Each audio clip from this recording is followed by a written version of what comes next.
Hi, everyone. This is Caitlin Snyder with the National Housing Conference. I just want to say good afternoon and thank you for joining our April Restoring Neighborhoods Task Force meeting.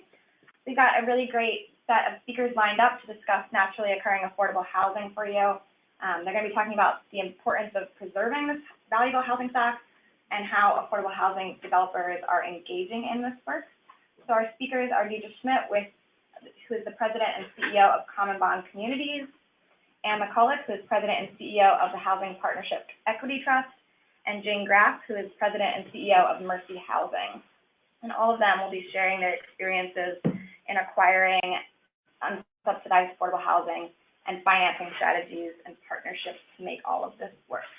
So with that, I want to turn it over to David Dworkin, who is our President and CEO at the National Housing Conference.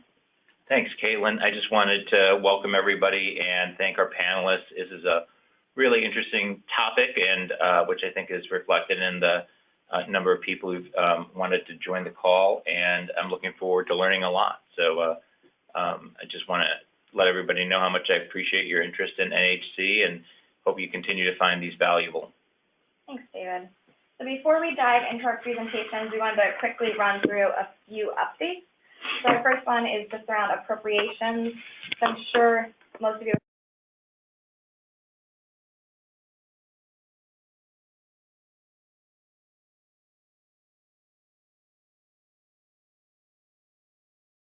a low-income housing tax credit expansion that expands the credit by 12.5% for 4 years.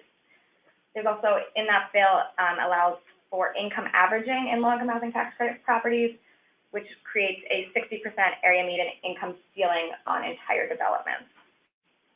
So we saw a bunch of new funding for different types of vouchers, and there's also a RAD increase in the bill. So as I said, across the board, the housing community is pretty excited about this bill. Congress will now turn to fiscal year 2019, which begins on October 1st of this year.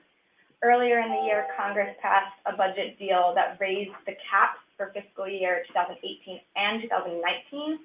So we don't have to worry about raising the caps, but we do have to think about what percentage HUD is going to get of that increase. So we're still working out how the 12 appropriations bills will be divvied up. That's in negotiation right now. With it being an election year, there's kind of two likely scenarios. One is that Congress passes an appropriations bill now and gets it done before the election. That, I think, is the optimistic view. The more likely view is that they'll pass the short-term continuing resolution that will fund the government through the election. We're talking November, December, and then they'll do something in the lame duck session to fund all of fiscal year 19. So hold tight. Those negotiations are underway right now and being discussed. Next thing I want to turn to is the Neighborhood Homes Investment Act. We've discussed this a few times on this webinar series before, but I wanted to let folks know that the National Housing Conference has officially joined the list of national coalition members supporting the Neighborhood Homes Investment Act. NHIA, its acronym, would allow states to use private activity bonds to address the appraisal gaps created from acquiring and rehabbing single-family homes in distressed markets. There's a long list of national partners and state and local partners, so we encourage others to take a look at the proposal and consider joining or endorsing it as well. And then two other quick updates. FHFA has released their Affordable Housing Program proposed rule. Comments are due on May 14th, and we just wanted to flag it for folks to be paying attention to. It's something that NHC is engaging in, and we're planning to submit comments. And they had a webinar, I believe it was last week, and we will make sure that in the notes from this meeting, we send around a link to the recording. Their webinar just walks through what was in the rule. It's quite a long rule, so it's worth paying attention to the webinar to help get you through it. The last policy update, yesterday, Treasury released their Community Reinvestment Act report. Here at NHC, we're kind of still working through the report and figuring out how to respond, but we wanted to let folks know that it's out there, and we'll be holding a members-only webinar tomorrow at 2 p.m.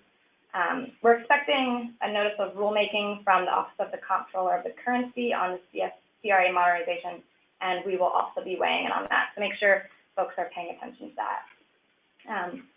And with that, I just wanted to let folks know that we are recording this webinar and we'll make the recording available, and The slide will be available as well. And throughout the webinar, we encourage you to submit questions. You can see here on your slide, this box highlighted in red is where you can submit questions, and we will take those at the end. And with that, I am going to turn it over to Deidre. These are not her slides, so give me 1 second.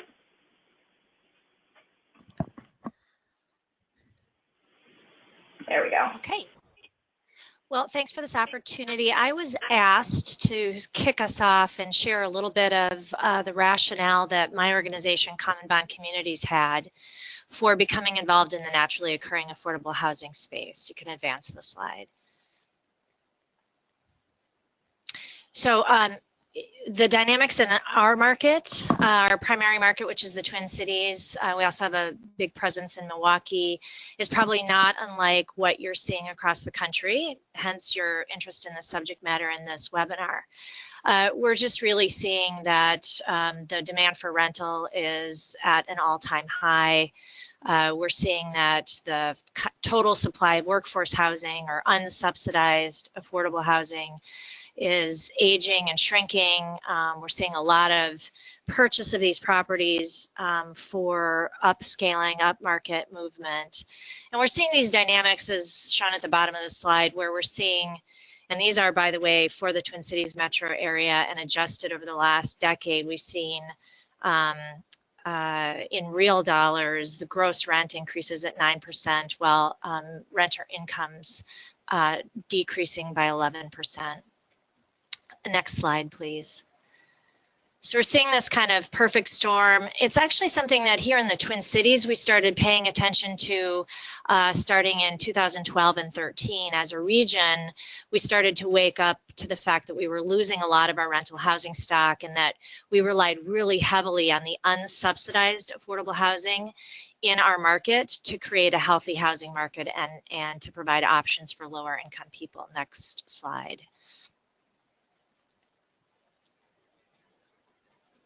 And we also knew that what was being developed was not in any way, shape, or form reaching even moderate incomes.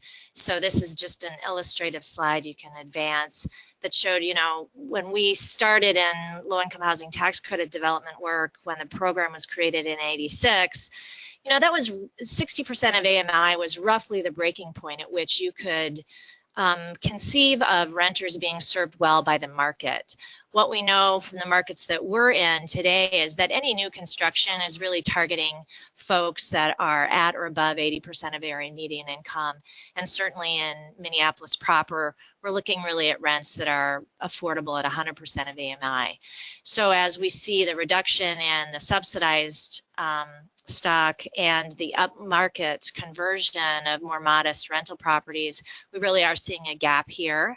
Now, some of the income averaging stuff that was just mentioned might help us move into that gap, but this is a dynamic, of course, that's really new. Next slide. And this just gives you a sense over time of what's happening in one example market. Minnesota Housing Partnership just released a study that they've been doing that really tries to map what's going on outside of the subsidized market more generally. And so we see here that we're seeing really significant rent increases, and we're seeing those happen in the existing properties, while the new stuff that's in green, the more newly developed product, is really well out of range of most folks that we consider our target market, say between 40 and 60% of area median income. Next slide. And as I mentioned, we're just seeing so much conversion, if you will, going on. So we're seeing the trends that you see here, where we're seeing the sale of a lot of properties in both number of properties and number of units, to the extent that we're seeing something like a third of our rental housing stock being sold over the last 10 or so years, which puts incredible upward pressure on rents. Next slide. And this has been including some really high profile losses that have focused, I think, a lot of attention of municipal governments, state governments, and even our industry as a whole. This is a really high profile loss, and Minnesota Housing Partnership did a report on this. You can press the advance.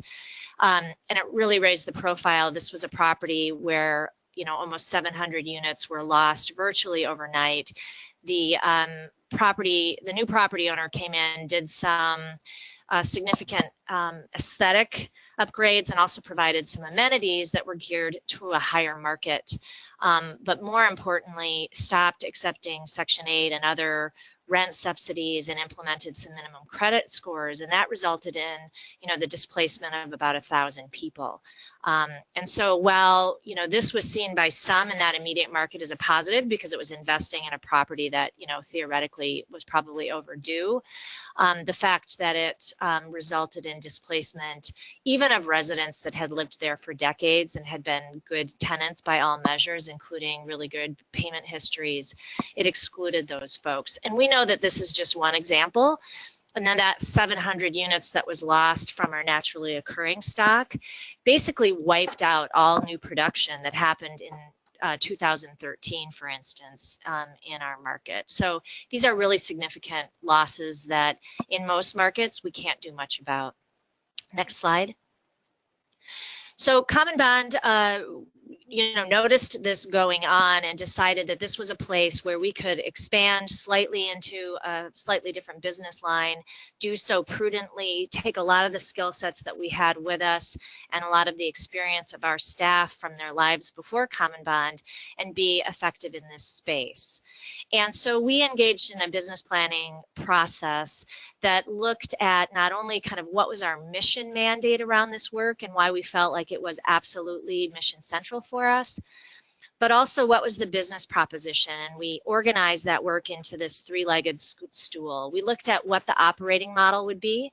So we knew that operating in this space was slightly different. We could draw on the expertise of staff that had been in market rate housing, particularly on the property management side, but that we would have to make some adjustments, and that some of our staff would be asked to think differently than we do in the subsidized space, particularly when it comes to timing and level of improvements and more real-time reaction to rent markets. The second piece we looked at is what are the sources of capital. And I will say, even since when we started doing this work in this region, the number of sources of capital to support nonprofit preservation buyers in the NOAA space has really expanded dramatically. We've also been doing some work with Freddie Mac and other partners to make sure that while there are more sources now than there used to be, that we're continuing to innovate on this side. So we knew that we had to operate the properties slightly differently, we had to finance them differently, and then finally, and probably most critically, we needed a different acquisition approach, because being out there and competing in the market meant we had to move so much faster than we ever had to in the subsidized space. And that we also had to depend on our relationships and our networks more probably for success than we had previously. Next slide. So one of the things we did is we created our own housing investment fund. It's our Housing Opportunity Fund. It's a social impact mechanism that allows folks that understand our business, that appreciate our mission, understand what we're trying to do in this space, to invest with us. It's really the first time that we opened up an investment opportunity for individuals at Common Bond. We've been using, investment dollars from various institutional partners for some time here at Common Bond at the enterprise level. But this mechanism, our Housing Opportunity Fund, allows us to take in debt from individuals and institutions alike at the corporate level. We then apply that to provide equity in deals that we're doing in this space. And the theory behind this really is that if we depended only on what we have, liquid on our balance sheet, we'd be much more confined than if we opened up this leverage opportunity. Next slide.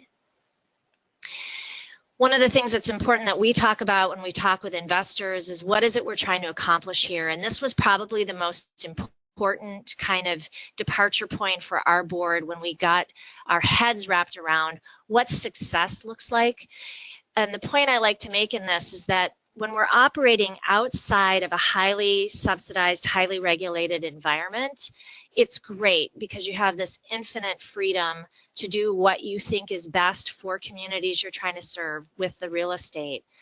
However, it also puts on us an additional level of responsibility to be clear with ourselves about what it is we're trying to accomplish and when we think we can gauge whether we're being a success. And so this graphic tries to capture this idea that particularly when we have appropriately priced and termed capital, we think we can make a difference right out of the gate, probably with rents, but also with access, back to that idea of vouchers and credit scores and this sort of thing. We know we can make a difference on day one.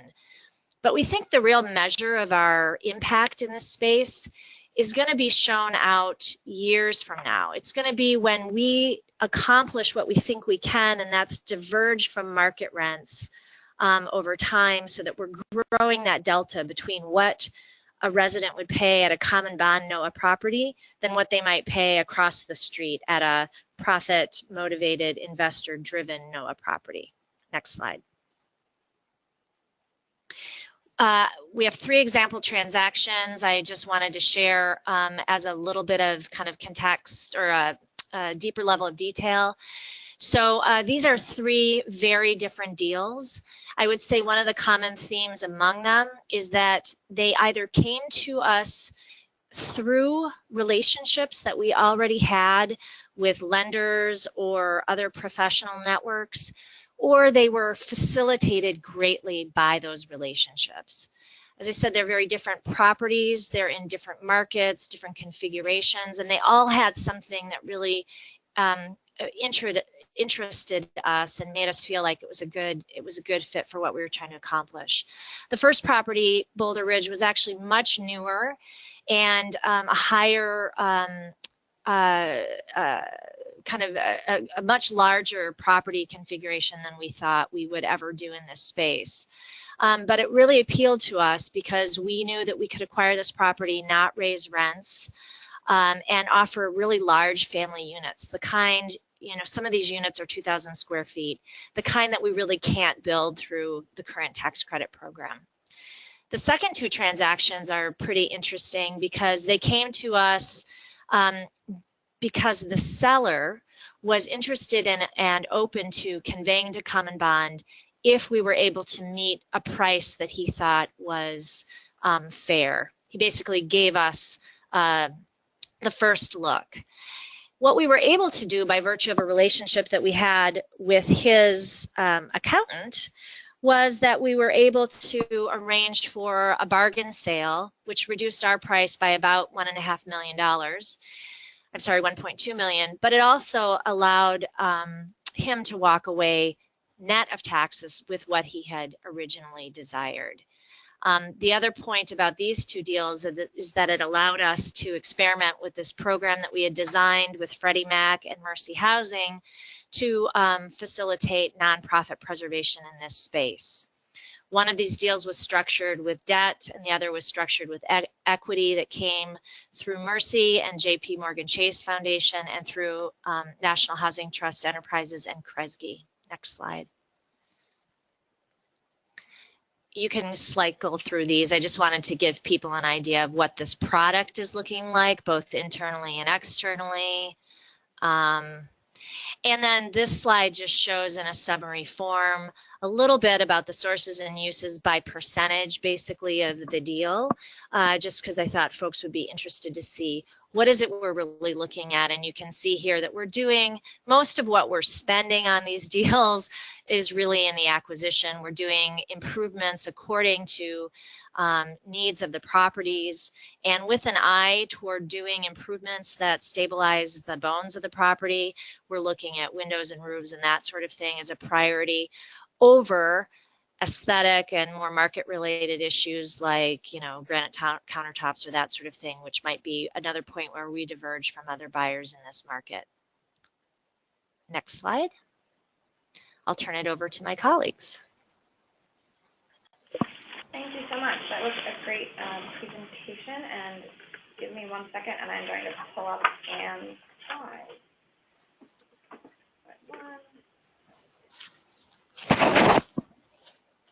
Flip to 2.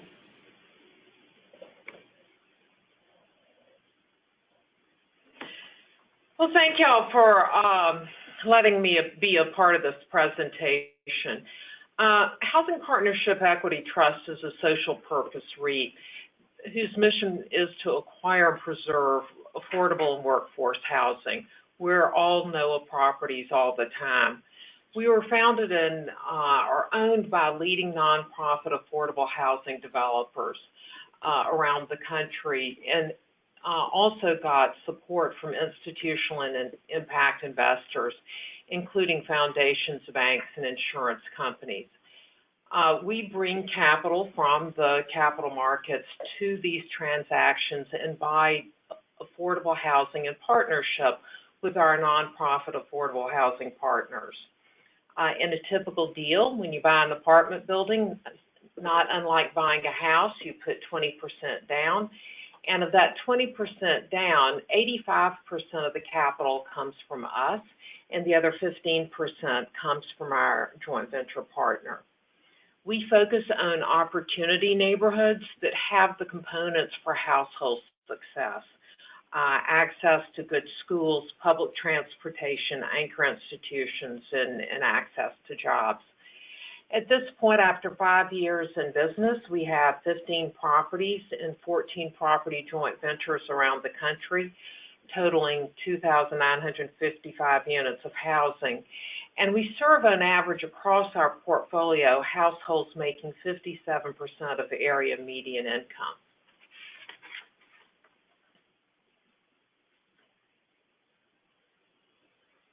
When we invest, we really look to provide a triple bottom line.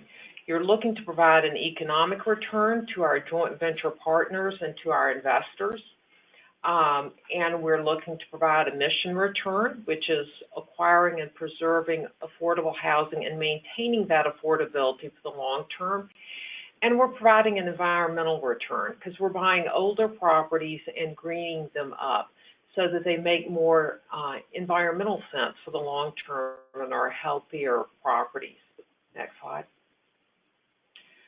We really focus on areas where there's a high demand for workforce housing, and we look at tenants making between 50 and 80% of area median income.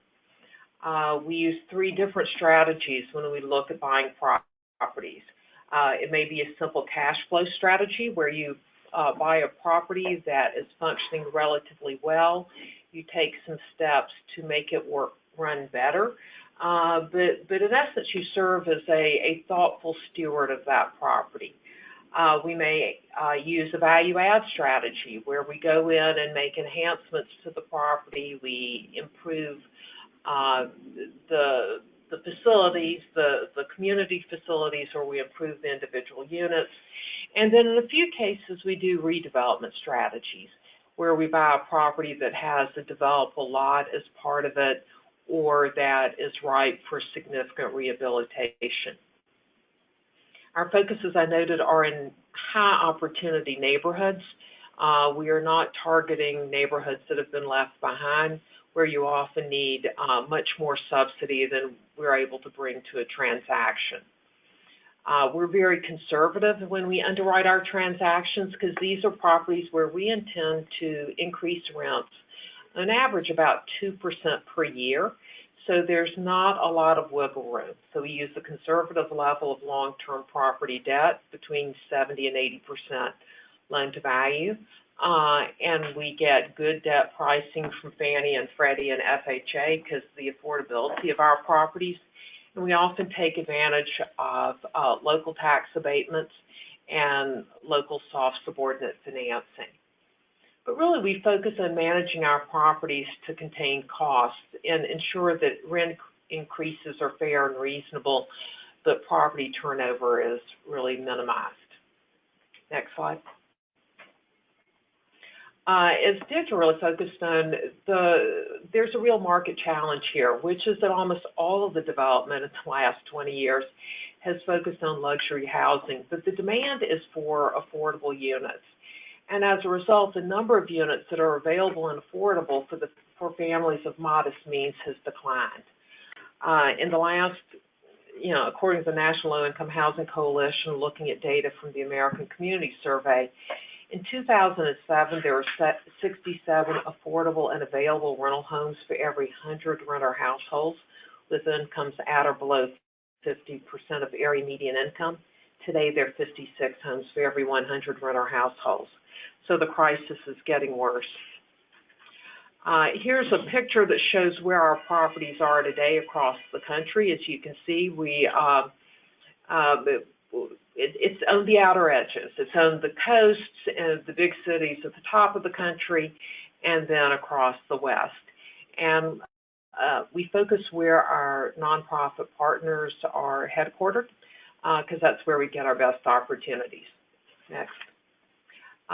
Here's just a breakdown of what our portfolio looks like, and how we've built it over time. Total acquisition value of the properties that we've purchased in our 5 years in business is $283 million, using just short of $80 million in HPET equity. Next slide. A typical transaction for us is a garden apartment on the bus line next to the Home Depot in a good school district. It's a property that was built around 1982-83. The unit mix will be studios, 1, 2, 3 bedrooms. On average, we're buying properties that have about 230 units. Although we've done small properties of 30 units, we've done large properties of 418 units.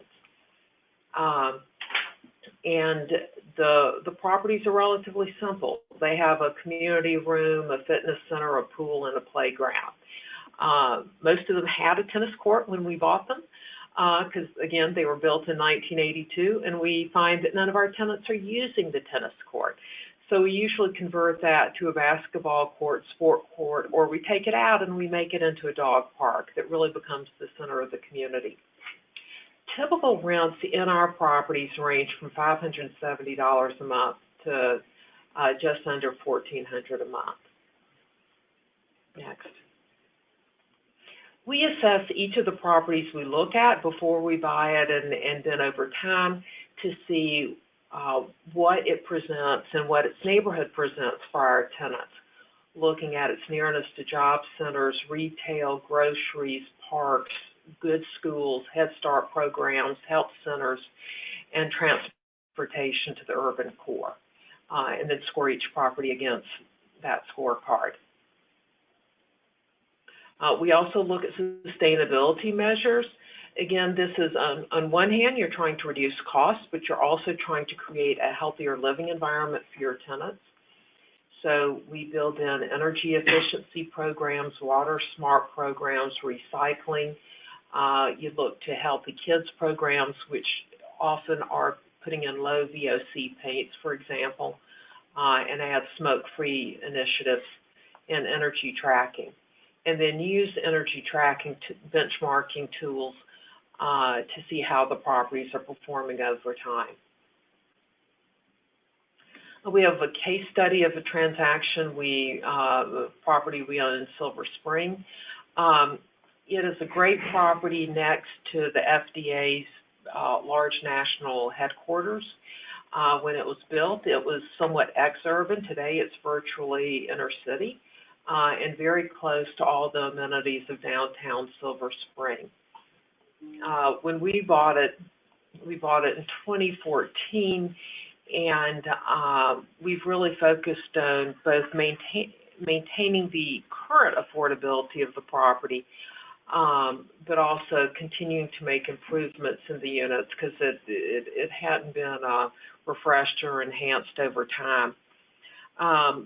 The property had an existing recorded use restriction that set aside 58 units in the property in the future. So today, the 58 units aren't required to be made available for lower income tenants. But in the future, when some additional properties in that neighborhood are torn down and or subject to redevelopment, we agree that we will take in much lower income tenants into those units. So half of the units we've got today are restricted at 50% of the area median income and below. And then of the restricted, the 58 units, I'm sorry, and then half at 65% of area median income and below. As you can see, it's a well-located property, but one of the elements that made us a good candidate to buy this property is that we and our partner, CPDC, are very comfortable working with properties that have rent restrictions and certifying tenant incomes. We're a strictly commercial market rate owner-operator, wouldn't want the restriction on upside income and doesn't want to go through the tenant income certification process.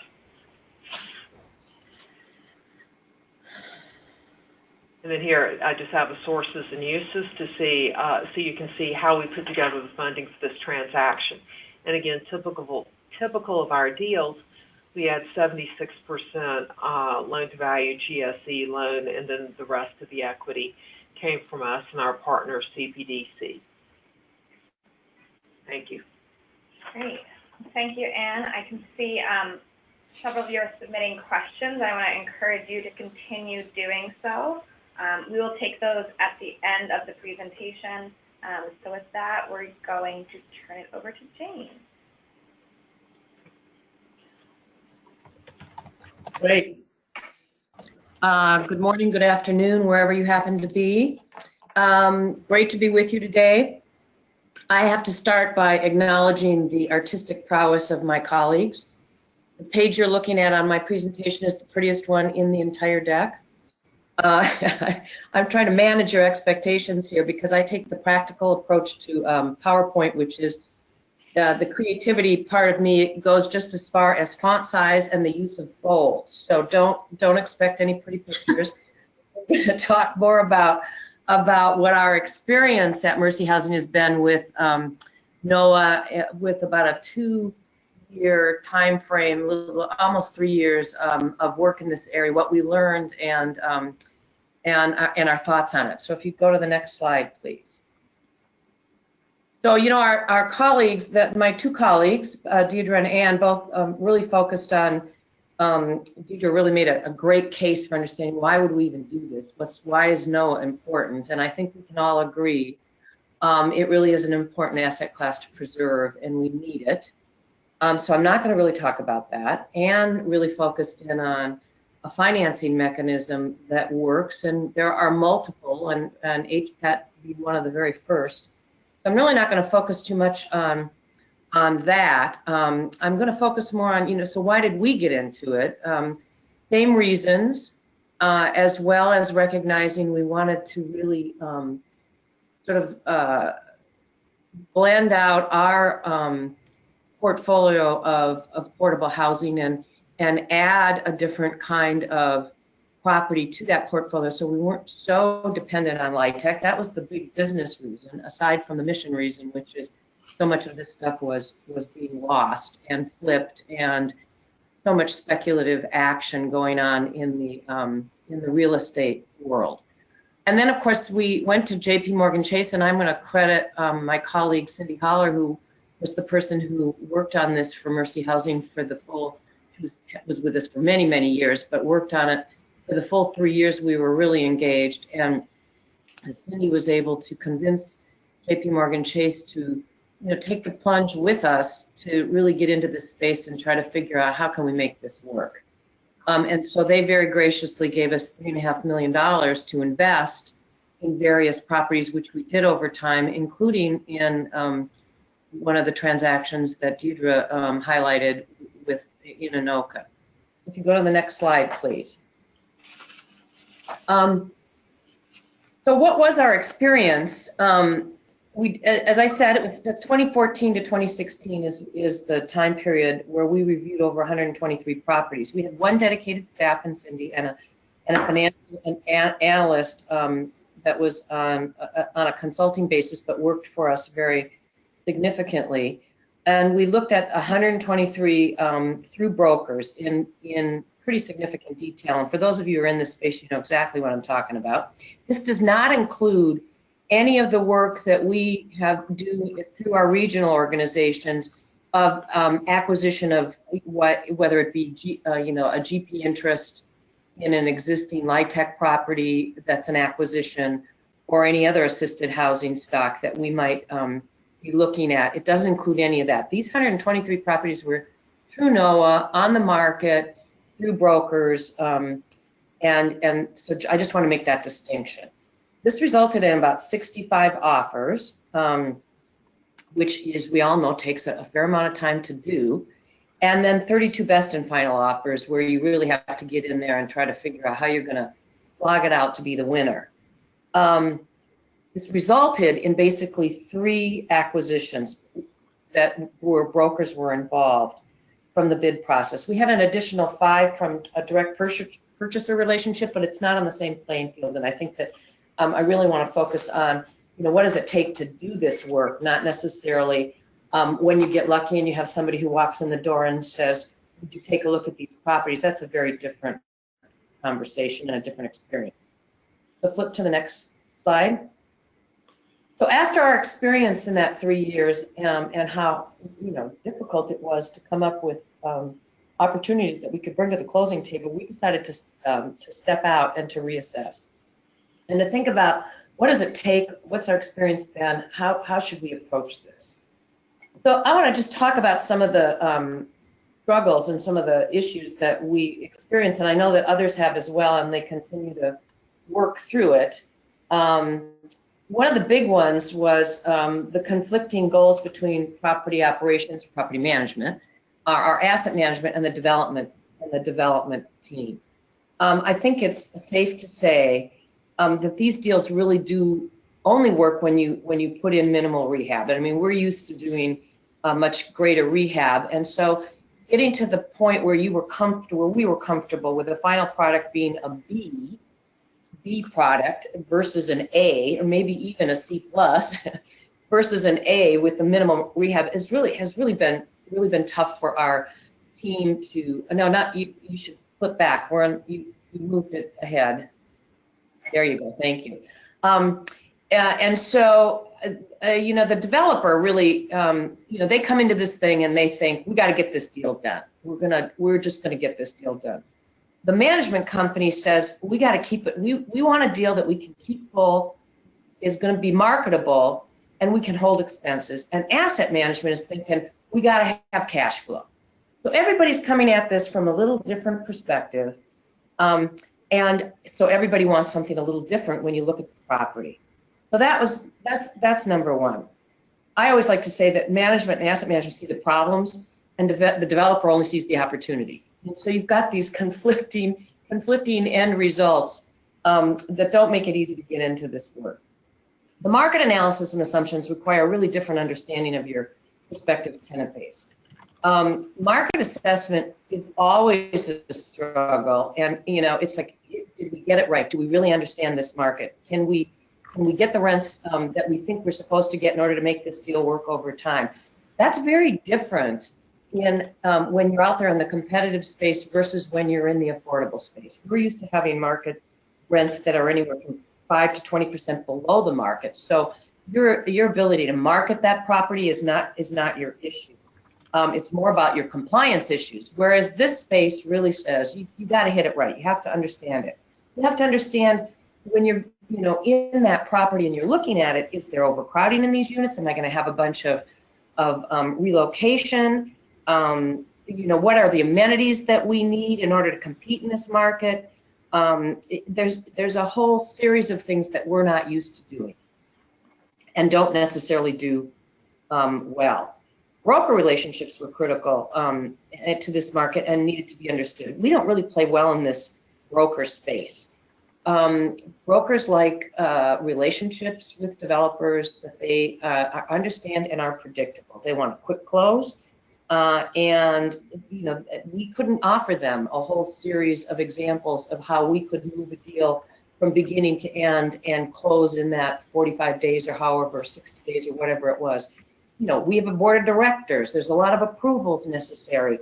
These were all unknowns to the broker world, and why would they spend time focusing in on us when they could focus in on one of their tried and true customers? And then finally, Mercy wanted to experience and understand the performance before we continue. Can we really get the results? There was a lot of question on our team as to whether or not what we performed would work when we were in a territory that was so unclear to us in terms of the market. how would it really work? Under what conditions would it work? It was just, and all of this while you're taking time and energy away from doing affordable product that you know and you understand. All right, flip to the next slide. So, you know, when you look at this and you think it's such a needed product, why is it so incredibly hard? So obviously we've been priced out in many ways, and I think I love it when people say frothy market because it gives you such a great visual.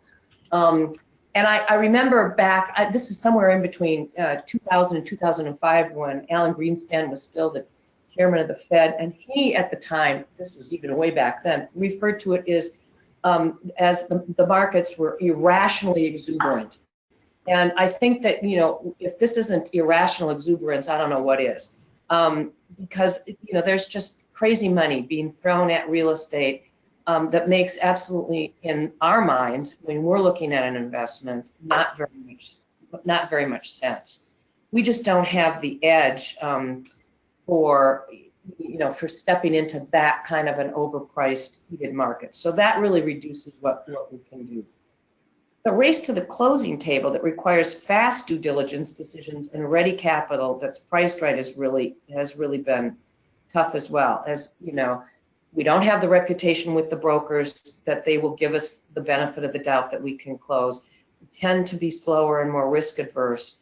And so, you know, it's tough. We don't necessarily, and as a team at Mercy, we didn't necessarily agree with the findings. So you do due diligence, and then people would start to say, well, you know, they're telling us that we don't have to redo this or that for the next 5 years, but I really don't think it's going to last. And, you know, so a lot of concern about what are the capital needs, and we need to do more exploration, because that's the typical way we would approach something when we're doing a tax credit investment.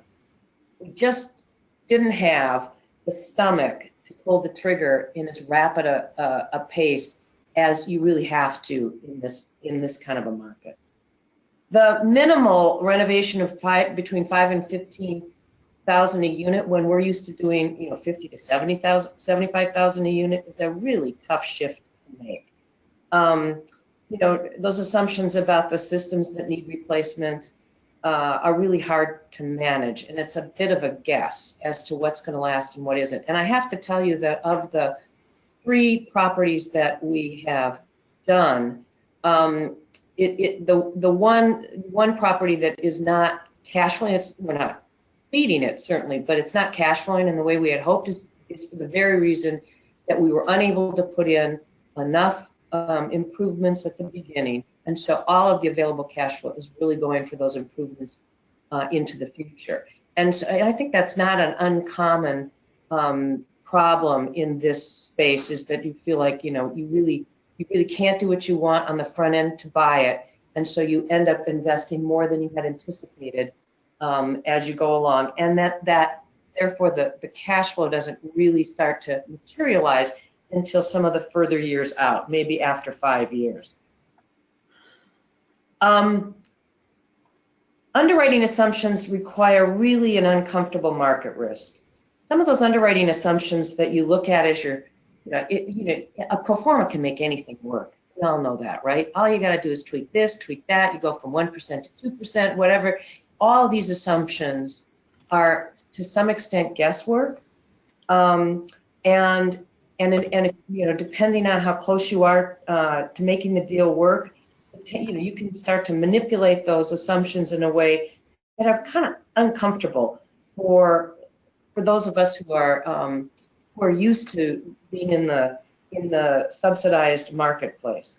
So the rent increases, even if they're modest, they assume a market dynamic that you better have figured out is the right market dynamic. Is this neighborhood really going to sustain rent increases over time?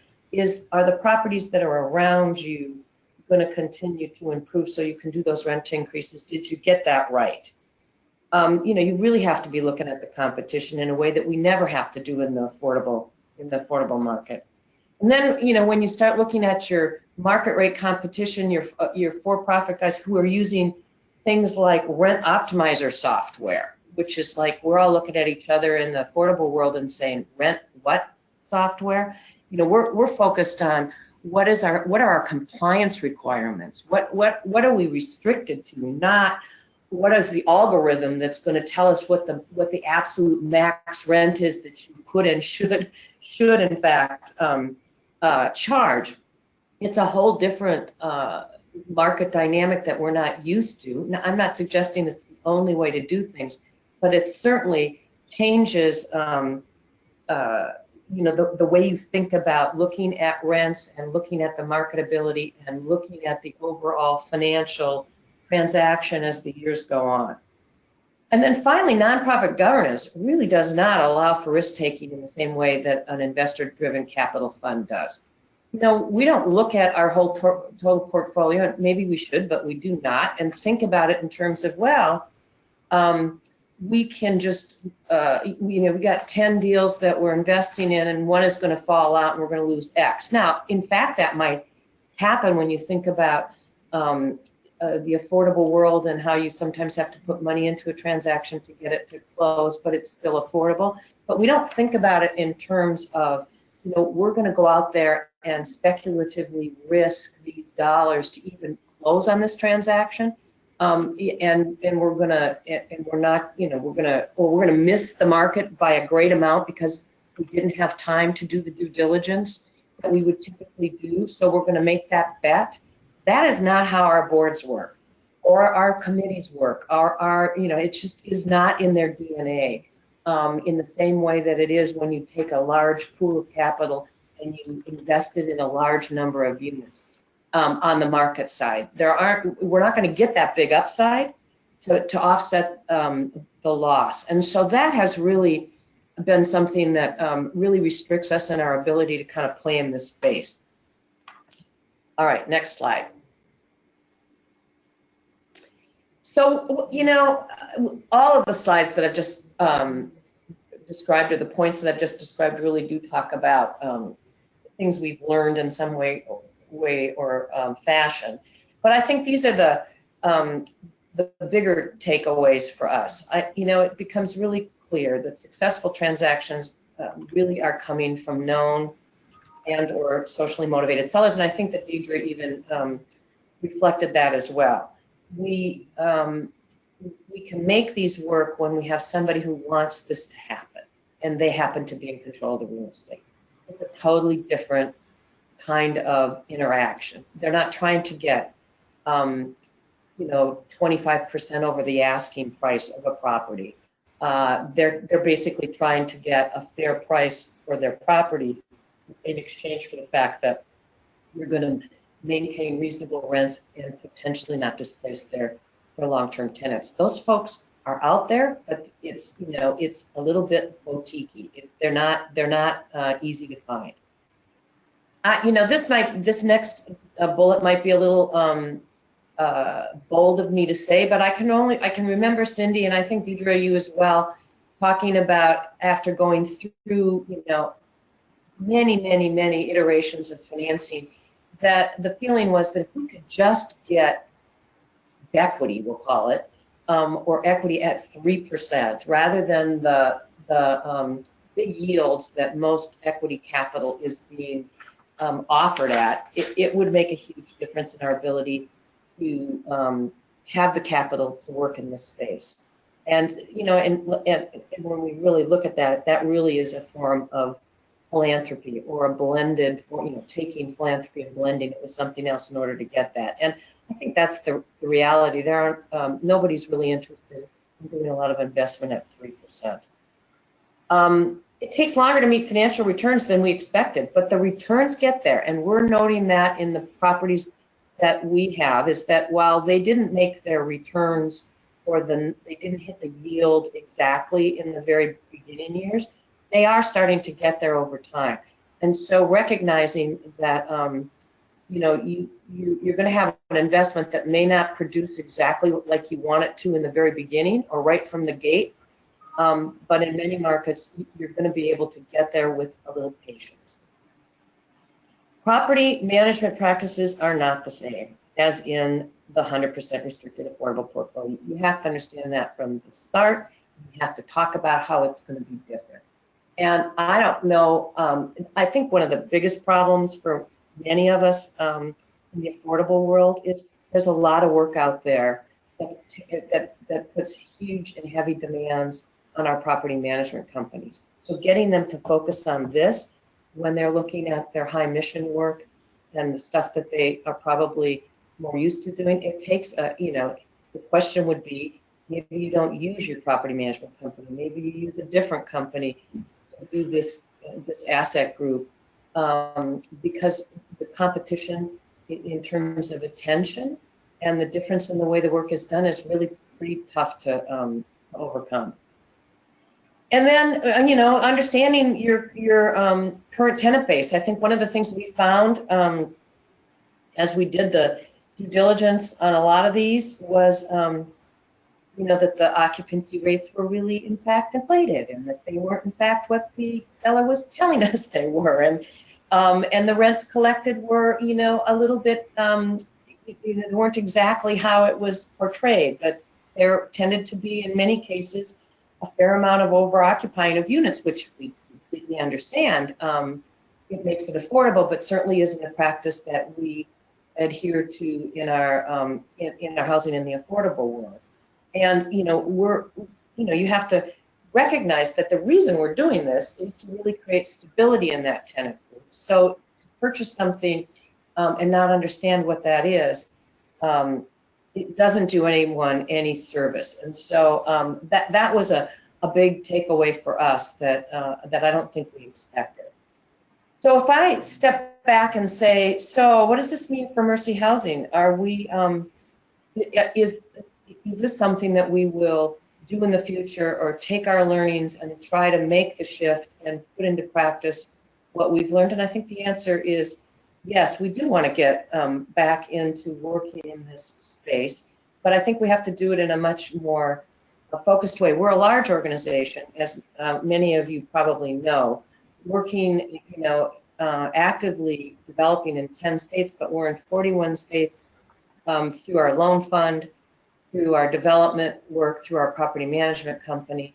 And so when we think about where we would do this and where we want to focus, we have to, sometimes I feel like it's moving a large ship and trying to refocus it in a different direction. We have to be more thoughtful about the way we would approach it so that we can be successful as we go into this work in the future.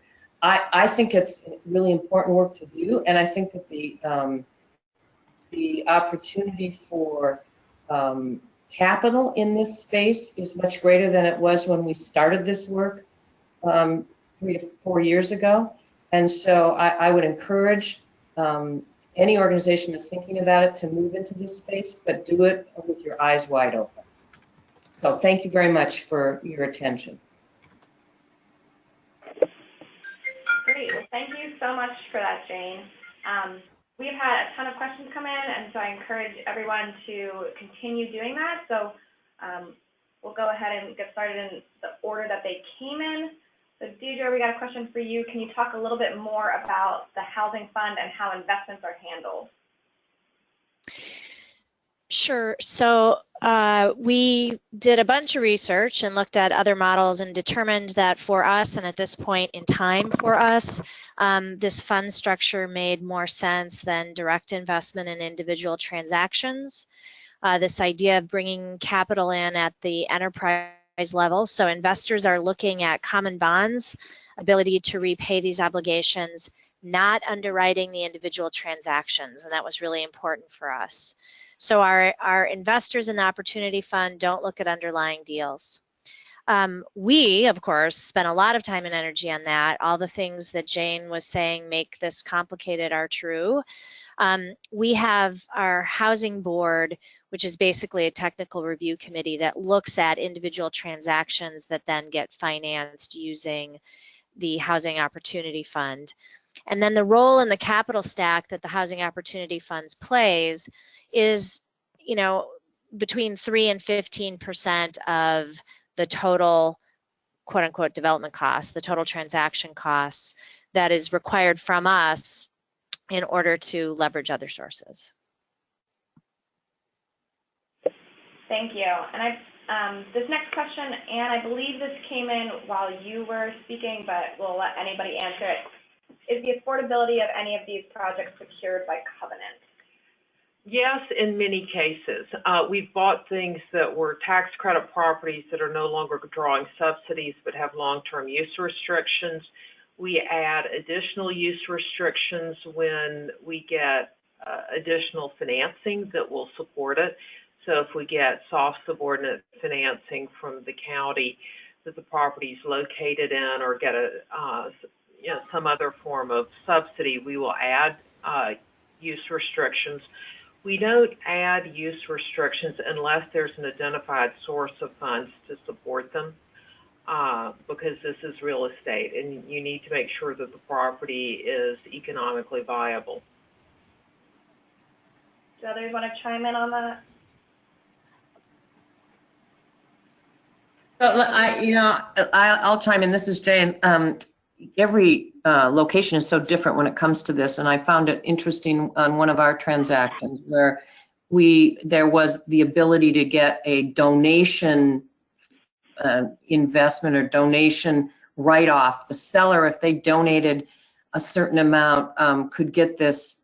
I think it was a state program in Illinois where they could get a write-off, and in order to get that write-off, you had to restrict then a certain number of units in their rents. And so that's a little unusual. I've never heard of it in any other place.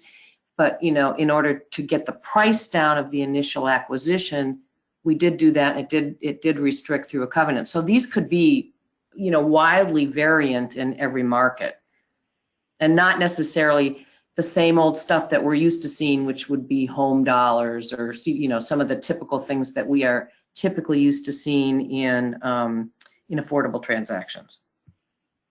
And this is Deidre. The one thing I would say is that this is wide open territory, and so some organizations have different philosophies about what we're trying to do here. So what we've said for ourselves at Common Bond is that we're deliberately trying not to obligate ourselves. We're trying to depend on our own call, our own North Star about what we're trying to accomplish with properties, and not sign into restrictions. And this is partly it's about trying not to cannibalize and try to avoid the temptation to go to those sources like CDBG Home, et cetera, because we know we need those for our deeply subsidized deals. So we're trying to create a little bit of a culture around let's not go to those. And then in the absence of those subsidies, and this is to Anne's point, that in the absence of those subsidies, we don't want to make those promises, because we ultimately might need to exercise the flexibility that we have as a risk mitigator for Common Bond. Great, thank you to all of you. Our next question is around smoke-free initiatives, and if any of you are doing any of those in your portfolio for affordable multi-unit housing. We are, and honestly, if I had my druthers, every single unit we have would be smoke-free for a range of public health reasons, and also, frankly, from a managing real estate, because you have no idea what it's like to try to flip a unit that was lived in by a heavy smoker and actually make that unit viable for someone who is not. It's stunning how difficult that is. But we have whole properties that we have adopted smoke-free and have been successful in keeping them that way. In others, we've done it sort of building by building, because often these are multi-building properties that have enabled us to roll out the smoke-free approach, and then it just becomes a restriction of the lease. This is Jane. We're converting our entire portfolio to smoke-free and just systematically going through and shifting the whole thing. And yeah, for those of you who've ever lived in multifamily housing next to a unit where there's a smoker, man, you think to yourself, how does anybody do this? So we can all empathize, I think, in many cases with how bad it is to be around that smoke environment. And it has gone way, way better than I ever imagined it would. So if anybody's thinking about it and you want to reach out to find out what magic people did, if there was any magic involved, we'd be happy to share, but I would really encourage it. Yeah, our experience at Common Bond has been the same. We've had pockets of resistance and non-compliance, but I would say on the whole, it's gone much more smoothly than we would have anticipated. That is surprisingly optimistic and encouraging for folks. So along a similar vein, we got a question about lead abatement and if there's any examples of projects from pre-1980s where you need to do lead abatement to safely serve families.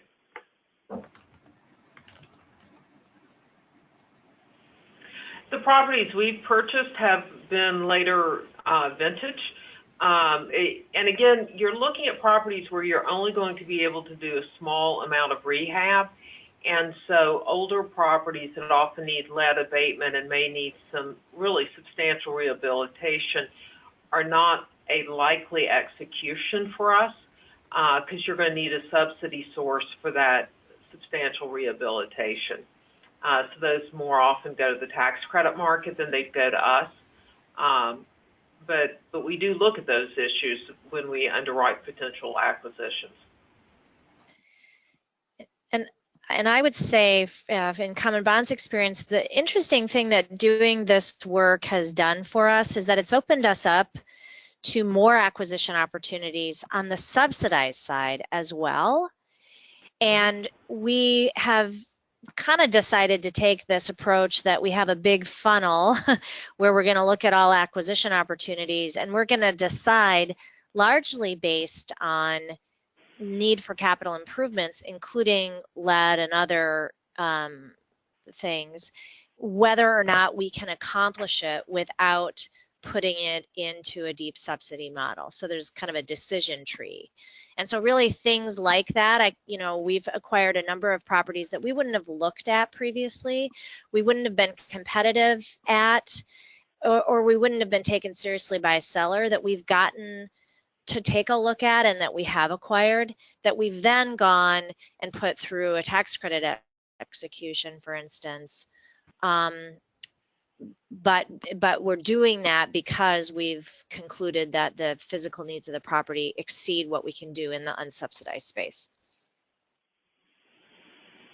Yeah, if the question about the lead abatement is really about, what's the experience been and, a cost question, et cetera, I know, you could reach out to any one of us because we've done lead abatement. You do it when you have to, but it's always been on our highly subsidized units.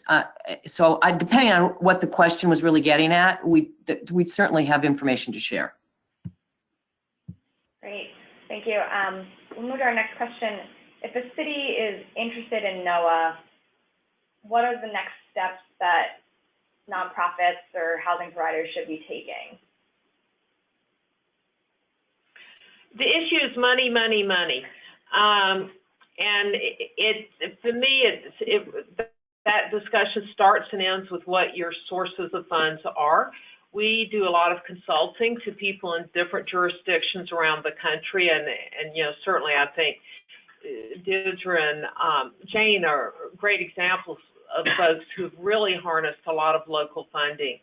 But you do often find that there are local foundations and local businesses who are willing to help you assemble a housing fund of one form or another. Looking to Deirdre's fund, and if there are hyper local sources of funding, grab them and run with them. But Deirdre, this is really your category. Well, I would say one thing that gets debated, and I will tell you several municipalities in Minnesota are debating this right now, and that's this question of whether cities could or should rather implement some sort of early notice requirement or other way of giving preservation buyers a head start on work with owners. And there are a lot of folks in the Twin Cities, for instance, that have a different point of view than I do. I'll tell you mine. I think that early notice in and of itself, so when a municipality requires a seller to give, say, 90 days advance notice of their intent to sell, without having some sort of hook or funding source or some other instrument, right, to make sure that a preservation buyer actually has a chance at acquiring the property, I think it actually puts us as a preservation buyer at a disadvantage, because it just increases everyone's lead time to froth the milk, to, further that analogy of the frothy market. There are plenty of, reasonable people who disagree with my point of view on that. I just know that, of the transactions we've been able to accomplish in this highly competitive market, had we had an even larger pool of folks to go out against, that would not have helped our proposition at all. But that's a tool, the early notice, if paired with other things that municipalities could do, I could see making a difference. I think actually more importantly, from a municipal government standpoint, taking care of residents in the event that a non-preservation buyer does succeed at buying a property is actually more important, and that's where I'd prefer to see municipalities putting in their energy. So for instance, 90 days of protection for residents after a non-preservation buyer takes possession of property, so that people have a reasonable amount of time, to find alternative housing, to negotiate with a landlord about whether or not they can stay in place so that they can help their children adjust if they need to switch school districts. Those kind of things, I think, are great places for local governments to pay good attention to. So our next question is for Jane. Could you talk about the reputational risk for Mercy of operating properties as a Class B? Well, that's always a concern. It depends on your point of view. That was one of the concerns that would be expressed, especially in markets where we were actively developing and then we were proposing to do a NOAA. Yeah, it's hard. That's this whole shift between we're out there in the marketplace talking about how we're going to bring high quality housing, and then we buy this property and we do this minimal amount of renovation. I personally, I can get comfortable with it, and I think the reputational risk can be managed, but it is it's very local. And you really have to pay a fair amount of attention to that. You can't have one part of your organization touting that they're going to do X, Y, Z, and then the other part coming in with a product that doesn't meet that expectation. And so you really have to coordinate. We've all, I say this with a fair amount of conviction, we've all in the affordable arena probably owned and managed stuff that we don't consider to be of the highest quality possible for a lot of reasons, many of which have to do with, assuring that we can keep rents at a level that people can afford. And so sometimes we can't do everything we would like to do to make everything look absolutely spiffy. I mean, we have this conversation all the time. Are we trying to get a Cadillac or a Pinto? I mean, I don't know how you all talk about it in your organizations, but there's this question of what's good enough or what's reasonable. Everything doesn't have to look like high-end housing, even though that's what we would all like it to look like. So, it's a philosophical debate inside an organization, and, you'll never fully answer the question. I personally don't think we've taken any serious reputational risk. We certainly could. I mean, it could happen, but you have to have a plan. You constantly have to have a plan for where are you trying to go with this piece of property? What's the plan for the future? Where are you in the journey to get there? As opposed to just saying, well, this is what we do, and this is all the better it's going to be. that's never the case. So, I mean, that's kind of a long answer and it's a little bit ambiguous, but the fact is, there's a lot of personal sort of judgment, in that question.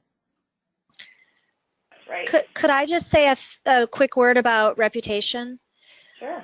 So there's also a reverse narrative here that goes on, right? So when we took over Boulder Ridge, a number of residents were concerned that this affordable housing developer was going to take over the property and that, now they were going to be managed like low-income housing.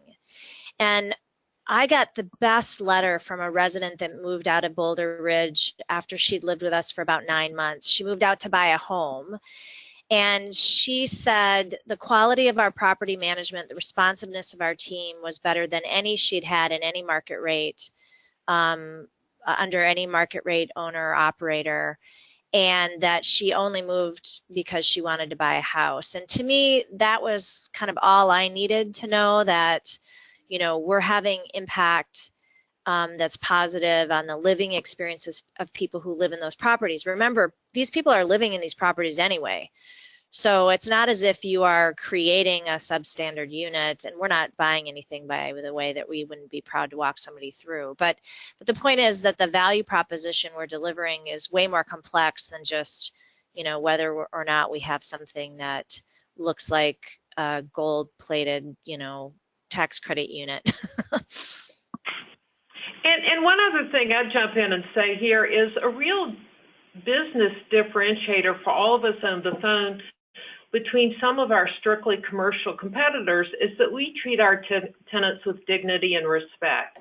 And that may not sound like even something worth mentioning because it should be so basic, but this is a market segment that is often used to treating tenants with a complete lack of respect and using tactics such as not replacing a hot water heater for 8 weeks or not replacing your refrigerator over the course of the summer, dragging out repairs, aggressively and inappropriately pursuing collections. There are a lot of those things in this market, and all of us are pretty proud of what we do to honor our tenants that separates us from the herd. That's great, and that leads to another question we got around property management and what are some of the different examples of property management styles you can use. I think they're getting more at the third party versus in-house here. So this is Deidre from Common Bond. We're property managing our NOAA acquisitions, and we would, at this point, that's what our plan is for future acquisitions as well. And for us, that's possible because we have at least a subset of our property managers who have come to us with pretty significant market rate experience, which I know is not always the case, and it really allowed us to consider doing this in a different way. So that's kind of integral to our strategy. But I will say that not all of our property managers are kind of down with this whole idea. Some of our property managers have said, I really don't want to be active in that space. And part of it has to do with the idea that, we may be looking more real time at what rents are. We may be making calls on which units are most desirable and increasing rents on some that are more desirable in order to keep the lid on rents on others. It means things like in one of our properties, we're basically giving residents an option about whether or not they want to have their kitchen redone. So basically, we have a program to upgrade kitchens. If you'd like us to do that in your unit, you will receive an X level of rent increase. If you're cool with your kitchen as it is, you can stay there. You can stay like that, and we'll do it on turnover. And then the final thing I'd mention that's a little bit of a difference, which I think is really important, is that, in all of our subsidized properties, we can sign 1-year leases, nothing shorter, nothing longer. And in this space, we're able to consider shorter or longer term leases based on what's right for a resident. And so, we're already seeing longer stay times, right, or less mobility in properties, but I think that's a piece. And I'm sorry, one final thing. You know, we're really affirmatively marketing these properties. So we know that in tight rental markets, people with kids, people of color, new immigrants, and folks that pay with rent subsidies are discriminated against. They're less likely to get the few available units that you know come onto the market. And we know that we're making, you know, those opportunities available to people that need them most. And that's a way of kind of taking a market rate approach to property management, but using a different set of filters that we feel is, again, mission central. So I'm going to tag on to you, Deidre, and this is Jane. So what she's describing is, you know, a different approach. You know, if you think about property management being extremely, you know, you have systems, very systematic, lots of systems to do things in a very efficient manner, and that's a big piece of how you operate efficiently and you keep your costs down, blah, blah, blah. If you are now shifting, you know, as we're describing, you may or may not have your kitchen done, and the way in which you think about increasing rents and moving rent figures around in the unit based on the desirability of the unit, which is all very different than what we're used to. So now you're creating a whole nother set of a different way to approach it. And I think that's what's necessary in order to do this effectively. But what it does suggest is that you've got to have the bandwidth in your company to do it. And if you don't, then you need to know you don't, because you can't, it's not optional that you're not going to, you can't just operate this like it's your affordable portfolio. It just doesn't work that way. So you got to know it's going to take a different approach. And if you don't have the bandwidth, then get somebody else to do it. If you've got the bandwidth and you're going to get into this space and you're going to have enough of it so that it makes it worth your while, have at it. Because there are a lot of people that come out of this space. You're right. I mean, we've got lots and lots. Most everybody in our property management company has at one time or another worked in the market rate area. Thank you. Our next question is, what does it take to create an investment fund? And I know that's a little bit vague. Lots of legal fees. I'm not kidding. Any structure you're going to put together is going to have a fair amount. What you want is the simplest structure you can have that costs the least to set up and has the greatest flexibility. But there's not one perfect answer depending on what your objectives are. And we've all used a number of different structures in our careers. So that's sort of my thought. And you also have to have something to invest in. So it's a hard sell to go out there and just say, give me some money and I'll let you know, versus I've got, I've got these very specific things that I've lined up and I'm ready for an investment. That's a lot easier sell. One of the things we always found was it was very difficult to ask people to put money into a theoretical fund. The other thing we see too is with CRA motivated investors, we've got an established platform, we've got an established portfolio, but they want to know what the next deal we're going to do is like in their footprint before they want to invest. But these properties transact very quickly, 60, 90, 120 days. So there's a chicken and egg problem often for CRA investors. If you're better off in that sense if you're a hyper-local fund, because you're only going to be investing in Minnesota or whatever. But for us, I can tell you I'm looking at 20 properties in your CRA footprint today. You start underwriting an investment in me, you won't get your investment in for 3 months. Those properties would have already disappeared. So there is something of a mismatch that we struggle with, depending on how small the institution's CRA footprint is. Yeah. The bigger it is, the better off we are. The smaller, the better a hyper-local fund would be. And I agree with everything that they've said, I would also say that, I mean, to this timing issue, you know, what we did is we made our own investment into these first 3 transactions, which we're now replacing with the capital that we raised in the Opportunity Fund. And so we basically warehoused a mini portfolio before we even made our first capital call. And, you know, that's not, you know, not everybody would be in a position to do that, but that was one way to deal with this timing issue. I would say things vary so much from state to state. We looked at several options of, you know, enabling law that would allow us to raise money that we could only expend in our home state, and we opted not to do that so that we would have the flexibility. But there are several states that have really interesting crowdsourcing and other, you know, legal frameworks that we did consider and that other folks would want to look into. I echo Ann's point, like we spent so much time and energy and money on legal. It was kind of shocking. The only other thing I'd say is that, you know, I want to be clear, our Opportunity Fund is a below market. I mean, this is a social impact investing fund. We are not offering the kinds of returns, for instance, that Ann is offering.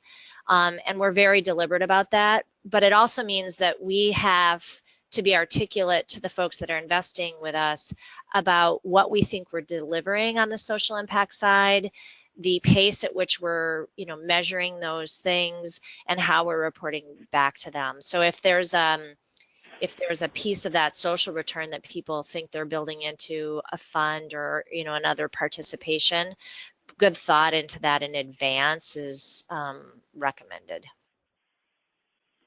And that's a good point for me to jump in. It's David Dworkin to ask. Treasury has just come out with their new CRA modernization report, and the regulators are going to be looking at CRA issues. Can I ask, for those of you who've had a chance to take a look at it or aware of it, what are the issues in terms of changes in CRA that would make it more easier to make investments in naturally occurring affordable housing? Well, for me, anything that allows us a broader footprint, so that you can build a portfolio of assets, say, up the West Coast and expand into Idaho, or because when you're trying to build scale in property management and delivering and preserving affordable housing, the smaller the footprint, the harder to win the deals and attract the capital you need to keep going.